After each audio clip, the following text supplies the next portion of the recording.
Hello, GED students. So this is another one of those types of examples where literally the hardest part is getting over the fear factor. It's not nearly as bad as it looks if you know a couple of important things. So let's do this together. The function h of t, that's how you read that. That is not h times t. If I wanted to write h times t, I would shove the two together like that. I don't need parentheses with letters, but that says h of t. The function h of t gives the height of a ball, t seconds after being thrown, at a velocity of 35 feet per second from a height of 500 feet. Use the function to determine the height of a ball in feet after 5 seconds. There's a lot going on here, but I'm actually excited because I now see this function, this equation here that relates to things. It says h of t is equal to negative 16t squared plus 35t plus 500. So let's get the first thing out of the way that freaks students out, that h of t notation. You might say, what in the heck is h of t? It's a formal way to talk about the name of this equation or the name of this function. So if you want to know what h of t represents, let's go back into the language of the word problem to see what they say this function does or gives. So what does it say? It says the function h of t gives the height of a ball. All h of t means the height at a certain time. And so if it freaks you out, just replace it with a regular old H and not so scary anymore. It's like just calling you Jack or calling you Mr. Jack Corner. You know, this function I can call H or H of t. And so H is equal to negative 16t squared plus 35t plus 500. That's less intimidating. So check. First problem dealt with, that function notation that scares people. Now, but second problem is I have two letters, right? I have an H and I have a T, and this word problem has a lot of numbers in it. 35, 500, 5. Which one do I even need? Where do they go? It's important to take the time to really read it to see what we know. All right, so it says the function gives the height of a ball t seconds after being thrown at a velocity of 35 feet per second from a height of 500 feet. They're saying that's what it gives you already. That's the stuff we already know. And indeed, we can see that. There's already a 35 in there. There's already a 500 in there. They're just explaining this equation to you.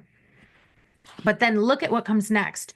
Use the function to determine the height of a ball. We're going to determine the height. We're going to find h in feet after 5 seconds. What did they tell us? What is 5 seconds? Well, 5 seconds is a time. It's that t seconds up above. And so what they've basically told us is t is 5. Once you can see that, this thing is a cakewalk. Now, there's two different ways to do this. We've been looking at that a lot. We can substitute ourselves, and then we'll do our calculation in the calculator the way that I want you to do if you're college bound, or you can just cheat and do the whole thing in your calculator, which I really don't want you guys to do, but it's nice to be able to check your work that way. So I'm going to do it both ways, okay? So in college, you're going to be expected to be able to do substitution by hand. So let's practice that. So we're finding the h, and that's equal to negative 16. And now I'm going to trade my t out that I see here for this known value. T is 5 seconds. It's shoved against the negative 16, so I'll put it in parentheses and trade that t out for a 5. Keep my square, keep my plus, keep my 35. Up, another t. It's shoved up against 35, so I'll use parentheses to say that's going to multiply by that t value of 5. And every time you see t, not just once, you plug in that same value. And I'll still have my plus, and I'll still have my 500. And then that's super nice because look, that expression on the right-hand side, there's no letters left. How about that? And so we can just plug that entire thing into our calculator. Negative 16 times 5, close parentheses, square that, plus 35 times 5. I love this calculator. It does the order of operations for us. If we know how to just type the entire expression in, and we see that that height after 5 seconds would be 275 feet. Now, I promised you guys who are like, I really swear, Kate, I am not going to take college algebra. Okay, fine. come back. If you decide to take college algebra, you can go to college too, okay, you guys? And if you decide you want to, I'm not pushing you, but if you do, come on back and you're going to practice this by hand. But for you guys, I will do this totally in a calculator. Let me show you how. So as soon as you figure out that t is equal to, what did we say? 5 seconds? We could have picked up with our calculator right there. In order to do that, to have your calculator do the substitution, what you'll need to do is type that value of 5 and store it. Use that store button down at the bottom to store that as your t value. So we're saying, hey, every time you see a t, I want you to trade it for 5. That's what you're communicating to your calculator. And now you can actually just type this entire thing in with the t's. Yes, it can handle the t's as long as you tell your calculator what t means. So negative 16.